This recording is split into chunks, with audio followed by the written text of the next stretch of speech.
الحمد لله رب العالمين والعاقبة للمتقين والصلاة والسلام على سيد الأنبياء والمرسلين وعلى آله وصحبه أجمعين. أما بعد، أعوذ بالله من الشيطان الرجيم. بسم الله الرحمن الرحيم. لن ينال الله لحومها ولا دماؤها ولكن يناله التقوى منكم. قال النبي صلى الله عليه وسلم: ما من عمل العمل الصالح أحب إلى الله يوم النحر من إهراق الدم، وإنه لا يأتي بقرونها وأظفارها وأشعارها، وإن الدم لا يقع بمكان من الله قبل أن يقع في الأرض فطيبوا بها نفسا، أو كما قال عليه الصلاة والسلام.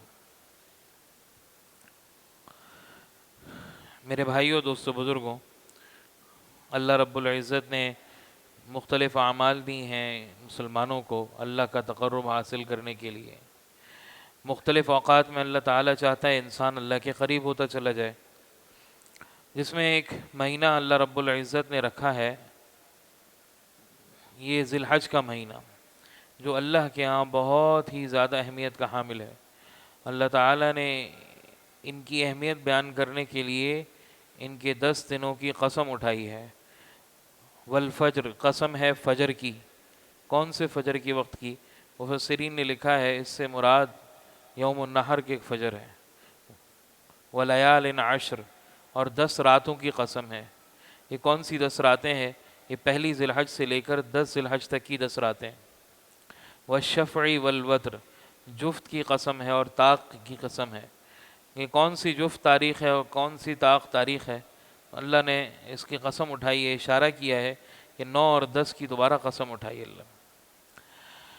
تو اللہ رب العزت نے ان دنوں کی قسم اٹھانے کے بعد صرف یہ بیان کیا، اس مقصد یہ بیان کیا ہے کہ ان دنوں کی بہت اہمیت ہے. ایک حدیث میں آتا ہے: افضل ایام الدنیا العشر، دنیا کے سب سے افضل ترین جو دن ہیں وہ یہ 10 دن ہیں. یعنی پوری سال کے سب سے افضل 10 دن جو ہیں وہ یہ 10 دن ہیں. اس حدیث کی بنیاد پر بعض علماء کے نزدیک 10 جو دن ہیں یہ رمضان کے دنوں سے بھی افضل ہیں بعض علماء کے نزدیک. لیکن راجح قول کے مطابق اکثر علماء کی رائے یہ ہے کہ جی رمضان کی فضیلت کے علاوہ تو ایک الگ چیز ہے، اس کے علاوہ جو دن ہیں ان دنوں میں سب سے افضل یہ 10 دن ہیں. تو اللہ رب العزت نے ان 10 دنوں کے متعلق بہت اہمیت بیان فرمائی. پھر آپ صلی اللہ علیہ وسلم نے ان 10 دنوں کے اندر اعمال کیے اور امت کو اعمال کرنے کا حکم دیا اور ان 10 دنوں کی اہمیت بیان کی. فرمایا: ما من ایام العمل الصالح احب الی اللہ، اللہ کے نزدیک کسی دنوں میں عمل، کوئی بھی نیک عمل اللہ کے نزدیک اتنا زیادہ پسندیدہ نہیں ہے الا من ھذا العشر، سوائے ان 10 دنوں کے، ان اعمال کے جو ان 10 دنوں میں کیے جائیں. یعنی اللہ کے نزدیک سب سے زیادہ افضل عمل وہ ہیں جو ان 10 دنوں میں کیے جائیں، چاہے وہ کوئی بھی عمل ہو. صحابہ رضوان اللہ علیہ مجمعین نے پوچھا: ولل جہاد فی سبیل اللہ، یا رسول اللہ کے راستے میں جہاد کرنا بھی افضل نہیں ہے؟ آپ صلی اللہ علیہ وسلم نے فرمایا: ولل جہاد فی سبیل اللہ، جہاد بھی ان دنوں میں کے عمل سے افضل نہیں ہے، الا، سوائے اس کے، رجل خرج بنفسہ ومالہ ولم یرجع من ذلک بشیء، سوائے اس کے کہ کوئی آدمی اپنی جان اور اپنا مال لے کر جہاد پہ نکلتا ہے اور اس میں سے کچھ بھی لے کے نہیں لوٹتا. یعنی اپنا مال بھی سارا اللہ کے راستے میں لگا دیتا ہے اور جان بھی اللہ کے راستے میں لگا دیتا ہے، تو اس کا تو مقابلہ، یعنی شہید کا مقابلہ تو نہیں کر سکتا کوئی، لیکن اس سے کم درجہ کوئی بھی ہوگا عمل تو ان دنوں سے زیادہ افضل نہیں ہو سکتا. ان دنوں کے اندر جو بھی عمل کیا جائے گا اللہ کے نزدیک سب سے زیادہ پسندیدہ ہے. امام منذری رحمۃ اللہ علیہ نے ترغیب ترہیب میں یہ روایت نقل کی ہے. بعض علماء نے اس پر کلام کیا ہے، کہا کہ روایت کمزور ہے. وہ کیا روایت ہے؟ آپ صلی اللہ علیہ وسلم نے فرمایا: یعدل کل یوم الف سنۃ، ایک دن 1000 دن کے برابر ہے. ایک دن کی عبادت 1000 دن کے برابر ہے. وَيَعْدِلُ يَوْمَ الْعَرَفَةِ 10 سنوات، اور جو عرفات کا دن ہے، 9 ذی الحج کا دن ہے، وہ 10 سالوں کی عبادت کے برابر ہے۔ ایک روایت میں، یہ دوسری روایت جو صحیح روایت ہے، یعدل صیامہا صیام سنۃ، ایک دن کا روزہ ایک سال کے روزے کے برابر، وقیامہا قیام سنۃ، ایک دن ایک رات کی عبادت ایک سال کی عبادت کے برابر۔ یہ صحیح روایت ہے، یعنی ایک دن کا روزہ رکھنا گویا کہ ایک سال کے روزے رکھنے کے برابر، ایک رات عبادت کرنا گویا کہ ایک سال عبادت کے برابر۔ اور ایک روایت میں یہ بھی آتا ہے وَكُلَّ لَيْلَةٍ لَيْلَةَ الْقَدْرِ، اور ہر رات کی عبادت ایسی ہے جیسے کہ لیلۃ القدر کی عبادت کا ثواب ہو۔ آپ صلی اللہ، حضرت عائشہ فرماتی ہیں رضی اللہ عنہا فرماتی ہیں کہ آپ صلی اللہ علیہ وسلم نے کبھی اس 10 دنوں کے روزے نہیں چھوڑے سوائے حج کے۔ کبھی ان 10 دنوں کے روزے، 10 دن کہتے ہیں 9 دن، کہتے 10 دن ہے کیونکہ 10ویں دن کا اجر اللہ خود ہی عطا فرما دیتے ہیں۔ اسی لیے آپ صلی اللہ علیہ وسلم نے فرمایا وَصِيَامُ يَوْمِ عَرَفَةَ احتسب علی اللہ، کہ جو عرفات کے دن کا روزہ رکھتا ہے مجھے اللہ سے یہ امید ہے انہ لکفارۃ سنۃ قبلہ و بعدہ، ایک سال کے پچھلے اور ایک سال کے اگلے گناہوں کا کفارہ ہوگا۔ تو میرے بھائیو، دوستو، بزرگوں، یہ دن بہت افضل دن ہے۔ اللہ نے ان دنوں کے اندر بہت سارے اعمال، آپ صلی اللہ علیہ وسلم نے فرمایا فَأَكْثِرُوا فِيهِنَّ التَّهْلِيلَ، اس میں لا الہ الا اللہ کثرت سے کہو، والتسبیح سبحان اللہ کثرت سے کہو، والتحمید الحمدللہ کثرت سے کہو، والتکبیر اللہ اکبر کثرت سے کہو۔ وَاذْكُرُوا اسْمَ اللہ، اللہ نے قرآن میں فرمایا وَاذْكُرُوا اسْمَ اللَّهِ فِي أَيَّامٍ مَّعْدُودَاتٍ، ان گنتی کے دنوں میں اللہ کے ذکر کو کثرت سے کرو۔ ان گنتی کے دن ایک تو یہ ہیں 10 دن، اور دوسری بعض مفسرین کا قول ہے اس میں کہ وہ ایام تشریق ہیں۔ ان 10 دنوں کے اندر کیا عبادت ہے؟ آپ صلی اللہ علیہ وسلم نے روزہ رکھا، راتوں کو عبادت کی۔ یہ ذی الحج کا مہینہ حج کا مہینہ ہے، حج عبادت بہت عظیم عبادت ہے، اللہ نے اس مہینے کے اندر رکھی۔ قربانی کی عبادت اللہ نے اس مہینے میں رکھی، تکبیرات تشریق اللہ نے اس مہینے میں رکھی ہیں۔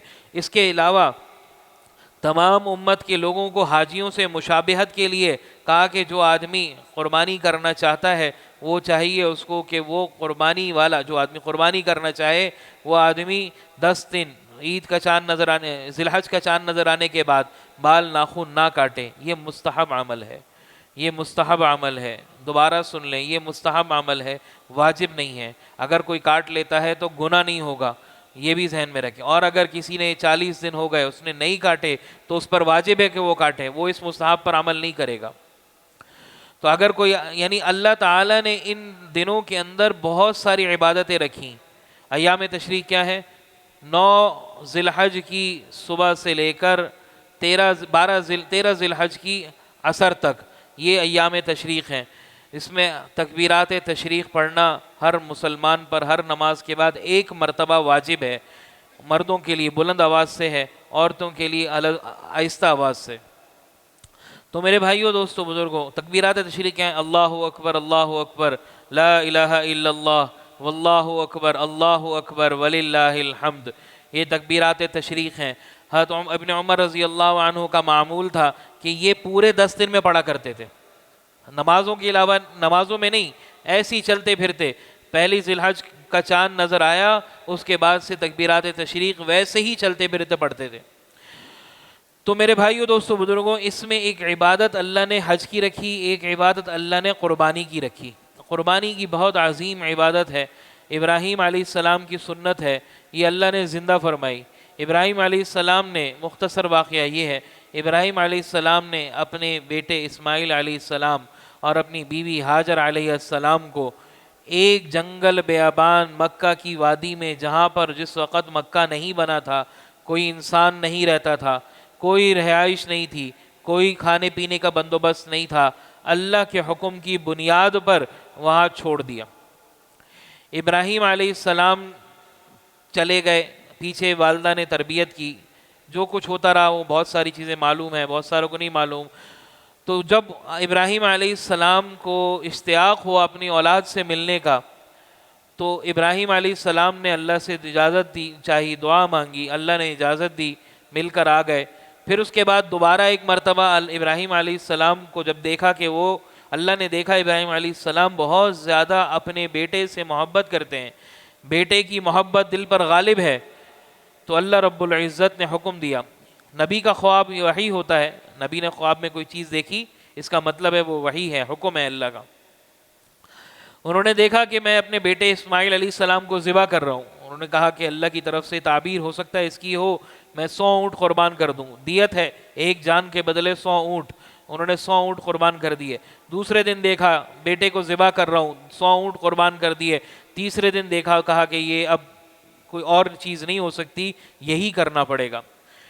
اللہ تعالیٰ نے قرآن میں فرمایا فَلَمَّا بَلَغَ مَعَهُ السَّعْيُ، جب ابراہیم علیہ السلام آئے ان کے ساتھ رہے تو جب وہ دوڑ بھاگ کرنے لگے، اتنے بڑے ہو گئے تھے کہ جب وہ دوڑتے بھاگتے تھے، 10 11 سال کی عمر. قال انی ارا فی المنام، ابراہیم علیہ السلام نے اپنے بیٹے سے کہا کہ میں نے اپنے خواب میں تمہیں دیکھا ہے، انی اذبحک، کہ تجھے ذبح کر رہا ہوں، فانظر ماذا ترى، تم کیا چاہتے ہو. یہ چاہت کی رائے نہیں تھی، یہ رائے نہیں کہ چاہتے ہو تو ٹھیک ہے، نہیں تو کوئی بات نہیں، یہ مطلب نہیں تھا. وہ مطلب تھا کہ ٹھیک ہے اگر تم مان جاؤ تو پھر میں نہیں تو زبردستی کریں گے. اللہ کا حکم آ گیا. قال یا ابت افعل ما تؤمر، اسماعیل علیہ السلام نے کہا کہ اے ابا جان پریشان نہیں ہوئیے، جو اللہ نے حکم دیا ہے وہ فوراً کر دیں. ستجدنی انشاءاللہ من الصابرین، آپ مجھے صبر کرنے والوں میں سے پائیں گے. میں جزا فضا نہیں کروں گا، بھاگ دوڑ نہیں کروں گا، اللہ کے حکم کو پورا کرنے پر واویلا نہیں کروں گا. اللہ کا حکم ہے ذبح کرنا ہے، ہو جاؤں گا. ہم تو یہاں نماز پڑھنے کا مسئلہ آ جائے یا کوئی مسئلہ پوچھتا ہے جی ایسے کرنا ہے، یہ جائز ہے؟ نہیں جی جائز نہیں ہے. کیوں جائز نہیں ہے؟ شریعت نے یہ کیا بات ہوئی، ہم کیا کریں، تو ہم ساری دنیا یوں کرتی ہے، فلانا ہو جاتا ہے، دھماکہ ہو جاتا ہے. ہم تو ایک جائز ناجائز پہ اتنی حجتیں کر دیتے ہیں، وہاں ذبح ہونے پر کہہ رہے ہیں کہ آپ مجھے صبر کرنے والوں پہ سے پائیں گے. اللہ کا حکم آ گیا، کوئی بات نہیں، ذبح ہو جاؤں گا، پرواہ نہیں ہے. یہاں ایک بولے یہ ناجائز ہے، یہ استعمال نہیں کر سکتے، یہ آمدنی صحیح نہیں ہے. کیوں ٹھیک نہیں ہے؟ فلانا بھی تو کرتا ہے، ساری دنیا اس طرح کما رہی ہے، تو ہمارے لیے کیا مسئلہ ہے؟ یہ ابراہیم اسماعیل علیہ السلام نے نہیں کہا ستجدنی انشاءاللہ من الصابرین. فلما اسلما، جب ان دونوں نے اللہ کے سامنے سر جھکا دیا، ان دونوں نے اللہ کے حکم کے سامنے اپنے سر کو جھکا دیا. وَتَلَّهُ لِلْجَبِينِ، اور ابراہیم علیہ السلام نے اسماعیل علیہ السلام کو پیشانی کے بل لٹا دیا. تو اللہ نے فرمایا وَنَادَيْنَاهُ أَن يَا إِبْرَاهِيمُ، اللہ نے پکارا اے ابراہیم، قد صدقت الرؤیا، تو نے اپنا خواب سچ کر دکھا دیا. یعنی جو تجھے حکم دیا تھا اس حکم پہ تو پورا اتر گیا. قربانی نہیں چاہیے اللہ کو. اور پھر اللہ نے فرمایا وَفَدَيْنَاهُ بِذِبْحٍ عَظِيمٍ، اور اللہ نے اس سے پہلے کہا اِنَّا كَذَلِكَ نَجْزِي الْمُحْسِنِينَ، جو احسان کرنے والے لوگ ہیں. احسان کا مطلب ہوتا ہے ایسی اللہ کی عبادت کرنا کہ جیسے اللہ کو ہر وقت اپنے ساتھ پانا، اپنے سامنے پانا. یہ حدیث میں آتا ہے احسان کا مطلب. تو ایسا جب کیفیت پیدا ہو جاتی ہے کہ اللہ پہ سب کچھ قربان کرنے کے لیے تیار ہو جاتا ہے آدمی، تو اللہ انسان کو ایسے ہی اس کا بدلہ دیتے ہیں. پھر وَفَدَيْنَاهُ بِذِبْحٍ عَظِيمٍ، اللہ نے کہا کہ ہم نے جنت سے ایک مینڈا بھیجا، اس مینڈے کو قربان کرا ابراہیم علیہ السلام اسماعیل علیہ السلام کے بدلے. اور اللہ نے فرمایا کہ ان کی عظیم قربانی کے بدلے ہم نے یہ فدیہ دیا. تو میرے بھائیو، دوستو، بزرگوں، یہ قربانی آپ صلی اللہ علیہ وسلم کی سنت، ابراہیم علیہ السلام کی سنت یہ ہے کہ ہم اپنی ساری قربانی، اپنی ساری دنیاوی خواہش کو اللہ کے نام پر قربان کر دیں، اپنی ساری حجتوں کو اللہ کے دین کے حکم کے سامنے مٹا دیں، اپنی ذات کو مٹا دیں اللہ کے لیے. اللہ کا حکم آ گیا، نہ میری ذات کچھ ہے، نہ میری عقل کچھ ہے، نہ میری سوچ کچھ ہے، نہ میرا مال کچھ ہے، نہ میری جان کچھ ہے. تو یہ وہ قربانی ہے. اب اللہ رب العزت نے اس قربانی کرنے کا حکم اس امت کو بھی دیا. اقام رسول اللہ 10 سنوات، آپ صلی اللہ علیہ وسلم 10 سال مدینہ میں قیام فرمایا. وضحى كل سنة، ہر سال قربانی کی، ہر سال قربانی کی، قربانی چھوڑی نہیں. پھر فرمایا من وجد سعة، جس کو اتنی وسعت ملے، یعنی جس کے اوپر واجب ہو جائے، لِأَن يُضَحِّي، کہ وہ قربانی کر سکتا ہو، فَلَمْ يُضَحِّي، اور وہ قربانی نہ کرے، فلا یقربن مصلانا، تو ہماری عیدگاہ کے قریب بھی نہ آئے۔ ایک روایت میں آتا ہے ہم سے کوئی اس کا تعلق نہیں ہے، یعنی یہ قربانی واجب ہو گئی، قربانی نہیں کی، کوئی تعلق نہیں امت محمدیہ صلی اللہ علیہ وسلم سے اس کا، آپ صلی اللہ علیہ وسلم کے قریب بھی نہ جائے، یعنی ابراہیم آپ صلی اللہ علیہ وسلم کی عیدگاہ کے قریب بھی نہ جائے۔ تو یہ قربانی اس لیے واجب ہے، اللہ نے قربانی کرنے کا قرآن میں حکم فرمایا، فَصَلِّ لِرَبِّكَ وَانْحَرْ، قربانی کرو، اللہ کے لیے نماز پڑھو اور اللہ کے لیے قربانی کرو۔ تو میرے بھائیو، دوستو، بزرگوں، یہ قربانی اتنی عظیم عبادت ہے، اس میں کوتاہیاں بھی بہت ہیں۔ سب سے بڑی کوتاہی تو ہماری نیت کی ہے، نیت کا بڑا مسئلہ ہے۔ ہم نے آج کل کا زمانہ مادیت کی طرف اتنا چلا گیا ہے کہ ہم نے ہر چیز میں دنیاوی مفاد دیکھنا ہوتا ہے، دنیاوی اعتبار سے ہمیں نام و نمود چاہیے ہوتا ہے، اور اللہ کہہ رہے ہیں لن ینال اللہ لحومها ولا دماؤها ولکن ینالہ التقوی منکم، نہ تمہارا خون اللہ کو پہنچے گا، یعنی قربانی کا خون اللہ کو پہنچے گا، نہ اس قربانی کا گوشت اللہ کو پہنچے گا، لیکن تمہارے دلوں کا تقوی اللہ کو پہنچے گا۔ تم نے کس کے لیے قربانی کی؟ اللہ کے لیے کی یا بابا کے لیے کی؟ اس کا مطلب یہ نہیں ہے کہ ہم زیادہ قربانی نہ کریں، یہ کبھی بھی نہیں سوچ سکتے کہ اس کا مطلب ہے کہ جی مطلب تھوڑی بہت قربانی کر لیں، زیادہ قربانی نہ کریں۔ زیادہ سے زیادہ قربانی کریں۔ آپ صلی اللہ علیہ وسلم نے حجۃ الوداع کے موقع پر 100 اونٹ قربان کیے، 100 اونٹ قربان کیے، 100 اونٹ کی قربانی آپ صلی اللہ علیہ وسلم نے حجۃ الوداع کے موقع پر دیے، 63 اپنے ہاتھ سے کیے، باقی حضرت علی رضی اللہ عنہ سے کروائے۔ تو قربانی کثرت سے کرنا، اچھی قربانی کرنا، یہ مقصود ہے۔ حابیل اور قابیل میں جھگڑا ہو گیا، حابیل اور قابیل ابراہیم آدم علیہ السلام کے بیٹے۔ پہلے زمانے میں آدم علیہ السلام سے یہ شروع ہوا کہ جو ایک بطن سے بچے پیدا ہوتے، ایک ہی وقت میں 2 ولادت ہوتی، ایک لڑکا اور ایک لڑکی، وہ دونوں آپس میں بھائی بہن ہوتے۔ اگلے حمل سے جو بچے ہوتے، ایک لڑکا اور ایک لڑکی، وہ آپس میں بھائی بہن ہوتے، لیکن جو پہلے حمل سے ہوئے تھے اور دوسرے حمل سے ہوئے تھے وہ آپس میں بھائی بہن نہیں ہوتے، نہیں تو دنیا چل ہی نہیں سکتی تھی۔ تو اس کی شادی دوسرے حمل والے سے ہو سکتی تھی، دوسرے حمل والے کی شادی پہلے حمل والے سے ہو سکتی تھی۔ تو انہوں نے آپس میں جھگڑا کر لیا کہ بھائی مجھے تو وہی لڑکی سے شادی کرنی ہے جو اس کی بہن ہے۔ حابیل نے اور قابیل نے آپس میں جب لڑے تو انہوں نے فیصلہ کروایا کہ ٹھیک ہے، ایک کام یہ کرتے ہیں کہ ہم اللہ کے سامنے قربانی پیش کرتے ہیں، جس کی قربانی قبول ہوگی وہ قربانی اس کے حق میں فیصلہ ہوگا، وہ اپنے حساب سے کر لے گا۔ حابیل نے اپنا اچھا موٹا تازہ جانور نکالا، قابیل نے ایک عام سا جانور نکالا۔ دونوں میں سے اچھا، پہلے زمانے میں قربانی اللہ کے سامنے رکھی جاتی تھی، پہاڑ پہ رکھی جاتی تھی، اور آگ آتی تھی آسمان سے اور وہ قربانی کھا جاتی تھی۔ وہ جو بھی چیز اللہ نے اللہ کے راستے میں قربان کرنے کے لیے دی وہ ختم، نہ غریب کو ملتا تھا، نہ ہی جو ہے وہ اس کو یہ پتہ ہوتا تھا، یعنی دنیا کے اندر یہ وضاحت ہو جاتی تھی کہ یہ قابل، یہ مقبول ہے، یہ مردود ہے۔ ایک فضیحت ایک الگ ہوتی تھی۔ امت محمدیہ پر 2 احسان ہیں کہ قربانی کرو اور اس کو کھا بھی لو، خود بھی کھاؤ، سب کو کھلاؤ۔ پھر قربانی کرو، اللہ کیا قبول ہے کہ نہیں ہے اس کا کوئی پتہ نہیں، چھپا دیا۔ میری نیت خراب ہے، اللہ کیا قبول نہیں ہوئی، کوئی آدمی کل مجھے برا بھلا نہیں کہہ سکتا کہ آپ کی قربانی قبول نہیں ہوئی، اللہ نے پردہ ڈال دیا ہمارے اوپر۔ تو حابیل نے اچھا موٹا تازہ جانور نکالا، اللہ کے راستے میں دینا ہے۔ قابیل نے ہلکا پھلکا جانور نکالا، آسمان سے آ گئی، حابیل کا جانور کی قربانی کو قبول کر لیا، قابیل کی قربانی کو چھوڑ دیا۔ کیوں بھائی؟ اس نے اپنی نیت کے ساتھ اچھی چیز اللہ کے راستے میں دی۔ اللہ قرآن میں کہہ رہے ہیں کہ تم اللہ کے راستے میں وہ چیز دیتے ہو جو تم خود لینا پسند نہیں کرتے۔ ہم ہمیشہ یہی کرتے ہیں، یہ کھانا بچ گیا اب کوئی استعمال نہیں کرے گا، یہ دے دو۔ یہ کپڑے استعمال کے قابل نہیں ہے، اس کو دے دو۔ یہ چیز استعمال کے قابل نہیں ہے، دے دو۔ اور اللہ کیا، لن تنالوا البر حتى تنفقوا مما تحبون، اللہ کیا نیکی کے درجے تک، اعلیٰ درجے تک نہیں پہنچ سکتے جب تک کہ وہ چیز نہ خرچ کرو جو سب سے محبوب ہو۔ اور ہم کیا کرتے ہیں؟ جو سب سے بیکار ہے وہ خرچ کرتے ہیں۔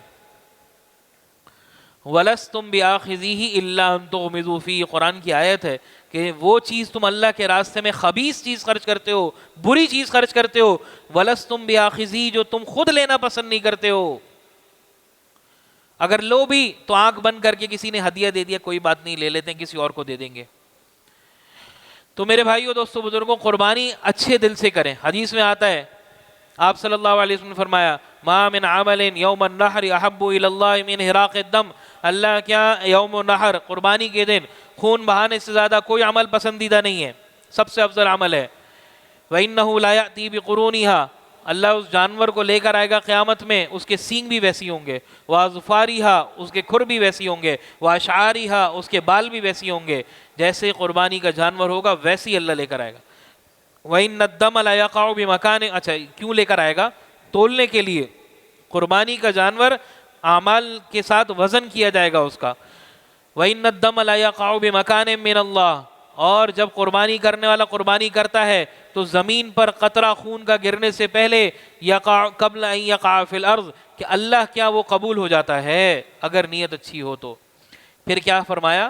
فَطِيبُوا بِهَا نَفْسًا، خوش دلی سے قربانی کرو، تنگ دلی سے قربانی نہ کرو، ارے یار قربانی لازم ہو گئی، مولوی صاحب نے بول دیا قربانی کرنی ہے، چلو دیکھتے ہیں کوئی چھوٹا موٹا حصہ لے لیتے ہیں۔ اللہ کہہ رہا خوش دلی سے قربانی کرو، دل کھول کر قربانی کرو۔ فَطِيبُوا بِهَا نَفْسًا، بہترین طریقے سے طیب نفس کے ساتھ قربانی کرو، زیادہ قربانی کرو۔ اچھا جی قربانی کر لی، لے لیا، اب کیا ہوتا ہے؟ قربانی کا جانور ہوگا ہمارا، آئے گا، ہم سارے محلے میں اس کو دکھائیں گے، ٹکٹ لگائیں گے، اس کے بعد سارے لوگ آئیں گے، اس کو دیکھیں گے، جی فلاں کا جانور بڑا زبردست ہے، وہ 10 لاکھ کا جانور لے کر آئے، وہ 12 لاکھ کا جانور لے کر آئے، وہ 15 لاکھ کا جانور لے کر آئے۔ آپ صلی اللہ علیہ وسلم 100 اونٹ کی جگہ ایک اونٹ 100 اونٹ کے برابر بھی کر سکتے تھے، لیکن 100 اونٹ کروانے کا مقصد یہ نہیں تھا کہ زیادہ قربانی میں واہ نمود و نمائش ہو۔ قربانی میں افضل کیا ہے؟ عجیب بات ہے، قربانی میں اگر گوشت مطلوب ہو، قربانی میں اگر کوئی آدمی کہتا ہے جی مجھے گوشت چاہیے، تو قربانی قبول نہیں ہوتی، اور اگر اس نے حصہ ڈال دیا تو وہ کسی کی بھی قبول نہیں ہوتی۔ لیکن قربانی میں افضل قربانی وہ ہے جس کا گوشت اچھا ہو۔ عجیب سی بات ہے نا، کیا مطلب ہے اس کا؟ کہ قربانی کے اندر سب سے افضل جانور وہ، اسی لیے آپ صلی اللہ علیہ وسلم نے خصی بکری کی قربانی کی، کیونکہ اس کا گوشت اچھا ہوتا ہے۔ اسی لیے آپ صلی اللہ علیہ وسلم، یہ جو علماء جو عیب آتے ہیں جانور کے اندر، اگر کوئی ایسا عیب پیدا ہو جائے جس کا نقص اس کے گوشت میں چلا جائے، قربانی نہیں ہو سکتی اس کی۔ ایسا جانور جو کہ کچرا کھاتا ہو، جلالہ کہتے ہیں جس کو عربی میں، جلالہ کچرا کھانے والا جانور، اس کی قربانی مکروہ ہے، کیونکہ اس کے گوشت کے اندر بدبو آتی ہوتی ہے کچرا کھانے، یہاں تک کہ اس کو باندھ دیا جائے، اس کو صحیح صاف ستھرا چارہ کھلایا جائے، جب اس کے گوشت کے اوپر سے اس کے اندر سے بدبو ختم ہو جائے، یا پتہ لگ جائے کہ اس کے اندر 40 دن تک اس کے گوشت کے اثر سے، اس کے گوشت سے اس گندگی کا اثر زائل ہو گیا، پھر اس کے بعد قربانی صحیح ہو جائے گی اس کی۔ تو عجیب بات ہے کہ قربانی کے اندر گوشت کے مطلوب ہونا قربانی کو ختم کر دیتا ہے، خراب کر دیتا ہے، لیکن قربانی بھی اس کی افضل ہوتی ہے جس کا گوشت اچھا ہو۔ اس کا مطلب یہ ہے کہ قربانی کرو ایسے جانور کی جس کا گوشت اچھا ہو، لیکن تمہاری نیت یہ نہ ہو کہ میں گوشت رکھوں گا، مجھے چاہیے، مطلب یہ ہو کہ میں گوشت کھلاؤں گا، لوگوں کو دوں گا۔ میں آپ سے سوال کرتا ہوں، اگر کوئی جانور، آپ گائے کا گوشت کھانے والے، بکرے کا گوشت کھانے والے اکثر لوگ ہیں، اگر کسی جانور کے بارے میں پتہ ہو کہ بھائی یہ اتنے من کا جانور تھا اور اس کا گوشت خرید کر آپ کو لینا ہو، تو کبھی خرید کر لیں گے؟ کبھی نہیں لیں گے۔ جانور کے لینے سے چھوٹا جانور چاہیے ہوتا ہے، بچہ چاہیے ہوتا ہے، ہمیں اچھے گوشت والا جانور چاہیے ہوتا ہے۔ تو قربانی میں اتنا بڑا جانور کی کیا ضرورت ہے کہ ہم 10 لاکھ کا ایک جانور لیں؟ اس سے اچھا 2 لاکھ کے 5 جانور لے لیں، گوشت اچھا نہیں ملے گا، لوگوں کو فائدہ زیادہ ہوگا، زیادہ غریبوں کو جائے گا، زیادہ لوگوں کو ملے گا، آپ کو اجر زیادہ ملے گا۔ جتنا پیسہ خرچ ہوگا قربانی میں اجر ہوگا، یہ نہیں ہے اگر کوئی آدمی 10 لاکھ کا جانور، 20 لاکھ کا جانور لے کر آتا ہے، گائے بیل بڑا سے بڑا، مہنگا سے مہنگا نئی نسل کا لے کر آ گیا، اور وہ اس نے قربانی کر دی تو اور اس کی نیت اچھی تھی تو اس کو اجر ضرور ملے گا. نیت خراب نہیں ہے تو اجر نہیں ضائع ہوگا, لیکن فائدہ کم ہوگا, اس کو بھی کم فائدہ ہوگا, غریبوں کو بھی کم فائدہ ہوگا. سب سے افضل صدقہ وہ ہے جس میں غریب کو سب سے زیادہ فائدہ ہوگا, اور وہ اس وقت ہوگا جب اچھے گوشت کا جانور, اچھی نسل کا جانور زیادہ تقسیم کریں. تو بہتر یہ ہے, یہ بہتر کی بات ہے, یہ ناجائز جائز کی بات نہیں ہے. بہتر یہ ہے کہ جانور ایسا لے کر آئیں جو مناسب ہو, خوبصورت ہو, اچھا ہو, موٹا ہو, تازہ ہو, لیکن گوشت اچھا ہو, اور مقصود اس گوشت سے اپنے لیے رکھنا نہ ہو, لوگوں میں دینا ہو. نمبر 1, قربانی کے جانور میں سب سے پہلی نیت اچھی کریں, نیت صاف کریں. میں یہ قربانی اللہ کے لیے کر رہا ہوں, کوئی دکھاوے کے لیے نہیں کر رہا. اگر نیت ہے بھی خراب تو بھی صحیح کر لیں. نمبر 2, قربانی کے جانور خریدتے وقت ہم یہ دیکھیں کہ جس جانور میں غریب کو سب سے زیادہ فائدہ ہوگا. نمبر 3, قربانی کے جانور کو خریدتے وقت اپنی استعداد کے مطابق جتنا زیادہ کر سکتے ہیں کریں, اپنی استعداد کے مطابق زیادہ تک چلے جائیں. نمبر 4, قربانی کے جانور خریدتے وقت یہ دیکھیں کہ قربانی کا جانور اس وقت تمام عیوب سے پاک ہو, کسی قسم کا نقص نہ ہو اس کے اندر. حدیث میں آتا ہے کون سے نقص ایسے ہیں جو قربانی کے معنی ہیں, بولے 4 نقص ہیں. الارجاء والبین عرجها, ایسا لنگڑا جانور جس کا لنگڑا پن ظاہر ہو. ظاہر ہونے کا مطلب اس کی تفصیل یہ ہے کہ کوئی جانور لنگڑا ہو اور وہ 3 ٹانگوں سے چلتا ہو تو وہ جانور کی قربانی نہیں ہوگی. ایسا جانور جو لنگڑا ہو, 4 ٹانگوں سے چلتا ہو لیکن لنگڑا کر چلتا ہو, چوتھے پیر کا سہارا لیتا ہو, اس کی قربانی ہو جائے گی. لیکن بہتر یہ ہے کہ شروعات سے اگر لیں تو بہتر یہ ہے کہ جانور عیب سے پاک لیں. لانے کے بعد کوئی عیب آ گیا اور ایسا عیب ہے جو قابل قربانی ہے تو قربانی کر دیں. ایسا اندھا جانور جس کا اندھا پن واضح ہو, اتنا اندھا ہو یا اتنی نظر کمزور ہو گئی ہو جو اپنے چارے کو بھی نہیں دیکھ سکتا ہو, راستہ نہیں دیکھ سکتا ہو, اس کی قربانی نہیں ہو سکتی. ایک آنکھ ضائع ہوا جانور, ایک آنکھ میں نقص ہو گیا, ضائع ہو گئی, کانا ہو گیا, اس کی قربانی نہیں ہو سکتی. ایسا دبلا جانور, ایسا کمزور کہ جس کی ہڈیاں نظر آ رہی ہوں اور جو چلنے پھرنے میں مشکل سے چلتا پھرتا ہو, یعنی اپنے مرضی سے چل کر وہ کہیں ایک طرف سے دوسری طرف نہیں جا سکتا ہو, ایسے جانور کی قربانی بھی نہیں ہوتی. کمزور ہوگا, چل پھر سکتا ہے, ہو جائے گی, لیکن اتنا کمزور کہ بالکل ہی وہ چلنے پھرنے کے قابل ہی نہیں رہا تو قربانی نہیں ہوگی. پھر عیب آ جاتا ہے دوسری جانور کے اعضاء کے اندر, سینگ نہیں ہے, ٹوٹ گیا ہے, دم کٹ گئی ہے, کان کٹ گیا ہے, دانت ٹوٹ گئے ہیں. اس کا اصول یہ ہے کہ اگر سینگ کا اصول یہ ہے کہ اگر وہ جڑ سے اکھڑ گیا, قربانی کے جانور کا سینگ جڑ سے اکھڑ گیا, جس کا دماغ پہ اثر نظر آ رہا ہے زخم, تو اس صورت میں اس کی قربانی نہیں ہوگی. قربانی کے جانور کے سینگ کو کاٹ دیا, اس کو زخم بھر گیا اس کا, یا لڑائی کرتے ہوئے ٹکر مارتے ہوئے ٹوٹ گیا, تو چاہے پورا ہی سینگ کیوں نہ ٹوٹ جائے, جڑ تک اگر نہیں پہنچا, دماغ کی ہڈی تک نہیں پہنچا, تو اس کی قربانی درست ہو جائے گی. اسی طرح دم یا کان اگر کٹ گئی ہے, دم یا کان اگر کٹ گئی ہے تو 1/3 دم یا 1/3 کان یا اس سے زیادہ کٹ گیا تو اس صورت میں قربانی نہیں ہوگی. 1/3 سے زیادہ باقی ہے اور معمولی سا کٹ گیا, یعنی کٹ کے گر گیا, الگ ہو گیا, تو اس کی قربانی ہو جائے گی.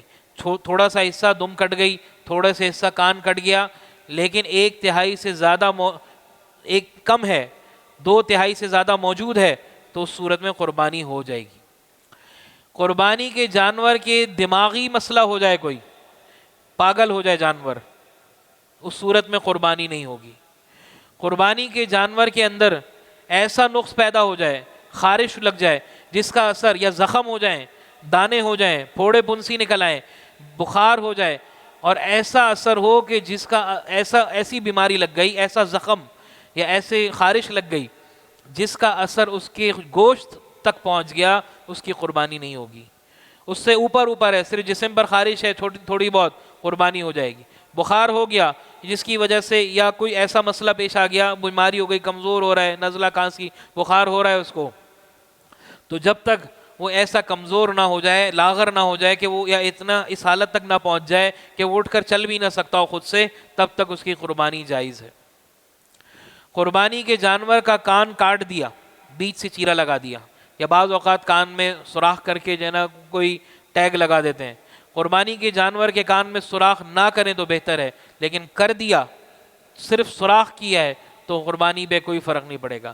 کان اگر پورا چیر دیا، کان پورا چیر دیا، قربانی اس کی درست نہیں ہے۔ تھوڑا بہت کان پہ کٹ لگ گیا، قربانی درست ہو جائے گی۔ تو جانور خریدتے وقت نیت اچھی، اپنی استعداد سے زیادہ بہتر جانور، خوبصورت جانور، ایسا جانور جو کہ لوگوں کے لیے فائدہ مند ہو، گوشت اچھا نکلے، غریب لوگ زیادہ فائدہ مند اٹھائیں، تو اس صورت میں قربانی اس اور عیب سے پاک ہو، اللہ کے یہاں پیش کرنا ہو، تو ایسی صورت میں ایسا قربانی کا جانور افضل جانور ہے۔ آپ صلی اللہ علیہ وسلم نے اچھا قربانی کے جانور کی عمر کے متعلق اہم مسئلہ ہے، اونٹنی 5 سال ہونا یہ اسلامی مہینے کے اعتبار سے، گائے بیل بھینس بھینسا 2 سال کا ہونا اسلامی سال کے اعتبار سے، اسلامی مہینے کے اعتبار سے، بکرا بکری دمبا دمبی مینڈا یہ سب 1 سال کا ہونا اسلامی سال کے اعتبار سے۔ اگر دمبا ہے، موٹا تازہ ہے کہ 1 سال کے دمبے کے ساتھ کھڑا کر دیا جائے تو فرق نہیں ہو سکتا، تو صورت میں جائز ہے، لیکن صرف دمبے میں، بکرا بکری میں نہیں۔ اب آتی ہے بات دانت پر، ہم نے تو پالا نہیں کہ ہمیں پتا ہو کہ بھئی 2 سال کا ہے، 1 سال کا ہے، 5 سال کا ہے، تو ہم کیا کر سکتے ہیں؟ تو جو علامت ہے وہ علامت یہی ہے کہ 2 دانت کا ہو جائے۔ اب بالفرض اگر کوئی آدمی ایسا ہے جو آپ کا جاننے والا ہے، آپ کے اعتبار کا ہے، قریبی ہے، معتبر ہے، وہ کہتا ہے کہ جی میں نے پالا ہے، مجھے معلوم ہے یہ 2 سال کا ہو گیا ہے، 2 سال کا ہو گیا ہے، لیکن دانت نہیں نکلے، اس کی بات کا اعتبار کیا جا سکتا ہے۔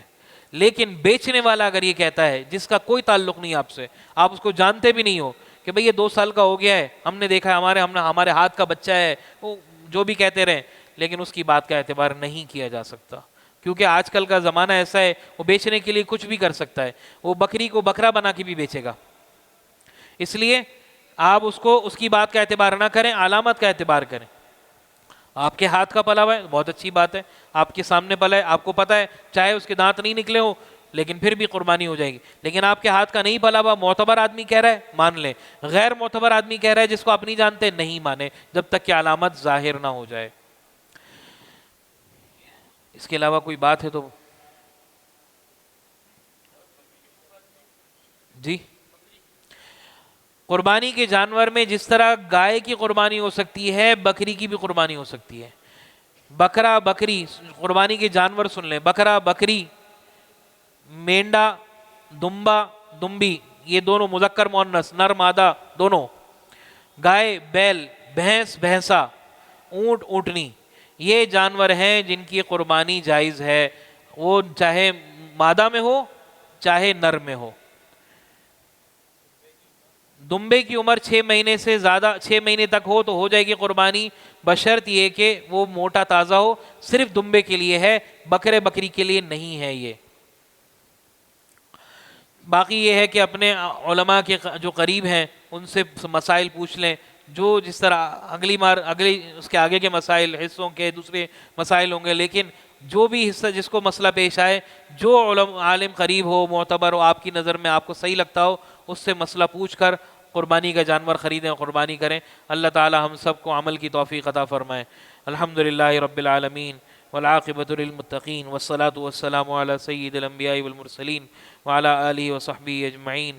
اللہم لک الحمد کما ینبغی لجلال وجہک وعظیم سلطانک، اللہم لک الحمد لا نحصی ثناء علیک انت کما اثنیت علی نفسک، اللہم صلی علی محمد وعلی آل محمد کما صلیت علی ابراہیم وعلی آل ابراہیم انک حمید مجید، اللہم بارک علی محمد وعلی آل محمد کما بارکت علی ابراہیم وعلی آل ابراہیم انک حمید مجید۔ اللہم ربنا آتنا فی الدنیا حسنہ وفی الآخرۃ حسنہ وقنا عذاب النار۔ اللهم إنا نسألك العفو والعافية والمعافاة الدائمة في الدين والدنيا والآخرة.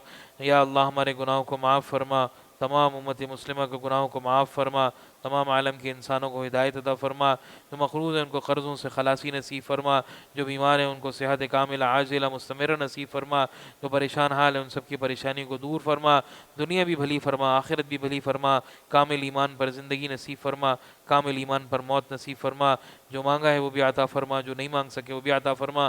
اللہم انا نسألک من خیر ما سألک من عبدک نبیک محمد صلی اللہ علیہ وسلم ونعوذ بک من شر ما استعاذک من عبدک نبیک محمد صلی اللہ علیہ وسلم وانت المستعان وعلیک البلاغ ولا حول ولا قوة الا باللہ وصلی اللہ تعالی علی خیر خلقی محمد وعلی آلہ وصحبہ اجمعین آمین برحمتک.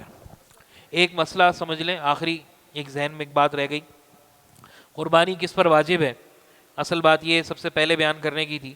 قربانی واجب اس پر ہے جس کی ملکیت میں 5 چیزوں کا مجموعہ کی مالیت، 5 چیزوں کے مجموعے کی مالیت 52.5 تولہ چاندی کے برابر ہو.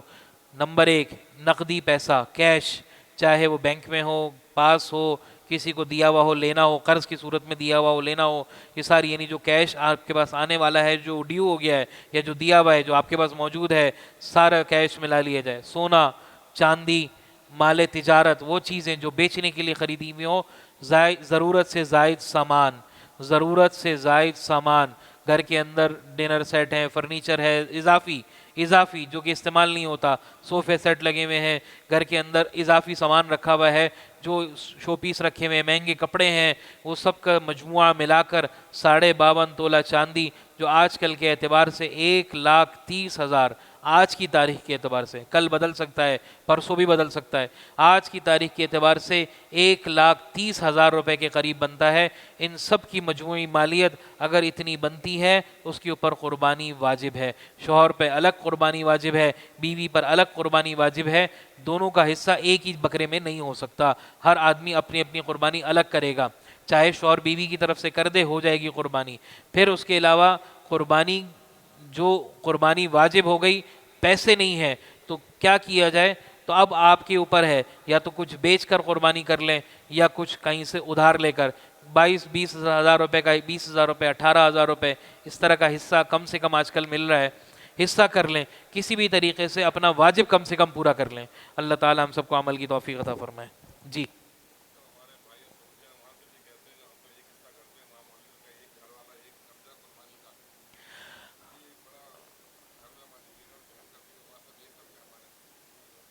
ایک حصہ قربانی کا سب گھر والوں کی طرف سے پورا نہیں ہوگا. حدیث میں آتا ہے البقرۃ تجزی عن 7، ایک گائے 7 آدمیوں کے لیے کافی ہے. اگر سب کی طرف سے پورا ہوتے تو کیوں 7 کا شرط لگاتے؟ چاہے بکرا تو اور چھوٹا ہو گیا. آپ صلی اللہ علیہ وسلم نے بکرا ہمیشہ ایک آدمی کی طرف سے کیا، کبھی بھی بکرا سب کی طرف سے نہیں کیا. ایصال ثواب کے لیے کرنا یہ ایک الگ بات ہے، بھئی ایک نفلی قربانی کر کے سب کو ایصال ثواب، لیکن واجب قربانی کے لیے ایک بکرا ایک آدمی کے لیے. گائے، بیل، بھینس، بھینسا کم زیادہ سے زیادہ 7 آدمیوں کے لیے. 7 سے کم ہو سکتے ہیں، 7 سے زیادہ نہیں ہو سکتے. وہ الگ بات ہے، گوشت خراب اگر ہو جائے.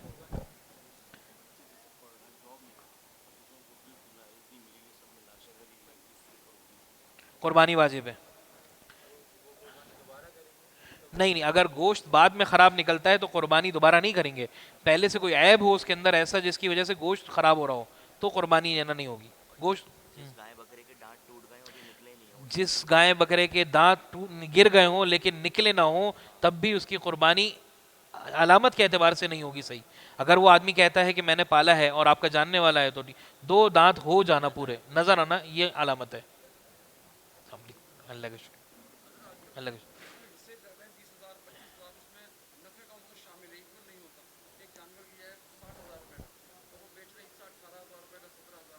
وہ نفع رکھ سکتے ہیں، بتا کر نفع رکھ سکتے ہیں. ہاں تو اس میں قربانی کا نفع رکھ سکتے ہیں. ان کو سب کی وہ معروف ہو گیا، یہ معروف چیز ہے، سب کو پتہ ہے کہ یہ نفع رکھیں گے اپنا. جی حج کرنے والے جو حج قران، حج تمتع ہے، ان کے اوپر حج کی قربانی واجب ہوتی ہے. حج کے علاوہ جو عید کی قربانی اگر واجب ہو رہی ہے تو اس کے بھی الگ اصول ہیں. اگر قربانی واجب ہو رہی ہے تو ان کی مرضی ہے، چاہے یہاں کریں چاہے وہاں کریں. وہاں بھی کر سکتے ہیں یہاں بھی کر سکتے ہیں، لیکن حج کی قربانی تو وہیں ہوگی. حج کے علاوہ جو عید کی قربانی ہے وہ یہاں بھی ہو سکتی ہے وہاں بھی ہو سکتی ہے. کوئی مسئلہ پوچھنا ہے؟ ٹھیک ٹھیک صحیح. قربانی دن کو بھی ہو سکتی ہے رات کو بھی ہو سکتی ہے، لیکن روشنی میں کریں. روشنی میں کریں. روشنی چاہے وہ لائٹ کی روشنی ہو چاہے دن کی روشنی ہو.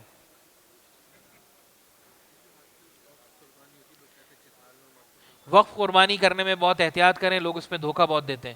جو آپ کا معتبر آدمی ہے اسی سے کروائیں. جو فوت شدگان کی طرف سے بھی قربانی کی جا سکتی ہے، نفلی قربانی کر کے ان سب کو بھی ایصال ثواب کیا جا سکتا ہے. ایک آدمی کی طرف سے بھی کی جا سکتی ہے.